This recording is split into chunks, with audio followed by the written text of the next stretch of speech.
83 milyones ka pesos nga mga proyekto Giturn-Over ni Governor Berto sa 7 ka barangay atol sa unang hugna sa sunod-sunod nga pag-turnover sa mga proyekto sa probinsya ngadto sa Dapitan City.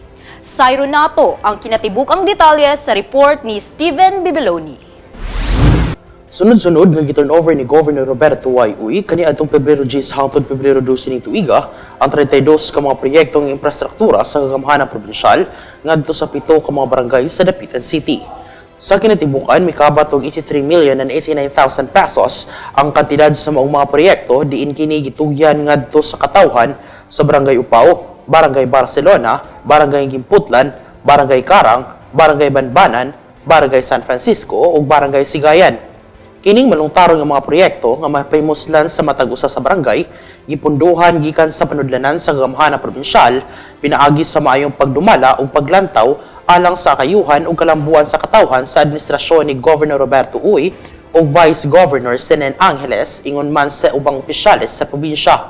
Tulo ka proyekto ang giturn-over sa gobernador sa Barangay Upao nga gilangkuban sa concreting of 290 meters barangay road sa sitio Sinab, concreting of 2.1 kilometers barangay road sa sitio Nituan o construction of water supply system. 8 ka proyekto ang giturn-over sa Barangay Barcelona, diin lakip niini ang electrification sa Sitio Liop, purok basa ug saging, improvement of water system, construction of multi-purpose covered court, completion of outdoor stage, construction of water supply system, concreting of 200 meters barangay road sa purok saging, concreting of 1.075 kilometers barangay road sa purok basak, o concreting of 1 kilometer barangay road sa Purok Mangga hangtod sa Sitio Lio. 8 sab ka proyekto ang giturn-over sa Barangay Gimputlan nga gilangkuban sa concreting sa pathway sa Gimputlan Elementary School, construction of water supply system, extension of pipeline, construction of slope protection alang sa reservoir, construction of 1 unit 2 classroom school building, construction of evacuation center, concreting of 250 meters nga access road o construction of 1 unit 3 classroom school building sa Gimputlan Elementary School. 5 ka proyekto ang giturn-over sa gobernador sa Barangay Banbanan nga gilangkuban sa construction of covered court, installation of covered court lights, construction of 1 unit 2 classroom school building, construction of water supply system o construction of stage comfort room. 2 ka proyekto ang giturn-over sa Barangay Karang, diin lakip niini ang construction of water supply system o concreting of Barangay Road. 2 sab ka proyekto ang giturn-over sa Barangay San Francisco nga gilangkuban sa construction of water supply system o concreting of 1.5 kilometer Barangay Road.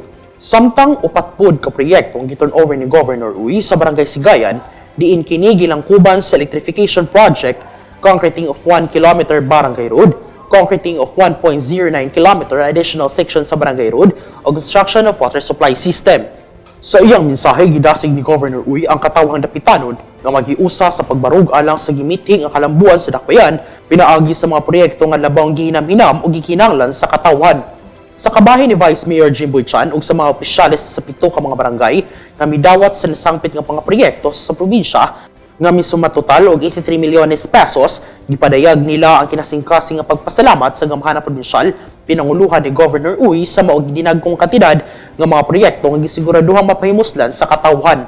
Kahibaluan nga gawas sa mga proyekto ng infrastruktura, milugway sab ang kagamhanan probinsyal ubos sa administrasyon ni Governor ug mga proyekto alang sa panginabuhian sa katawhan pinaagi sa EGBO o Enhanced Gasang Bahandianon Somahan Program. Aduna sab kini programa alang sa pagtabang sa mga nanginahanglan og serbisyong medikal pinaagi sa medical teams sa probinsya. Daghang kabatan-unan usab ang nakabenepisyo sa Provincial Youth Scholarship Program kon PYSP ingon man sa daghang natabangan sa uban pang social services nga gilugway sa kagamhanang probinsyal. Magpabiling updated sa mga pinakaulahing kalambuan ning atong probinsya. I-like ug i-follow ang among Facebook page ug mag-subscribe sa among YouTube channel. Kini si Lady Mariluya alang sa Zamboanga del Norte Provincial News Network. Ang dapig sa kamatuuran, duyog sa kalambuan.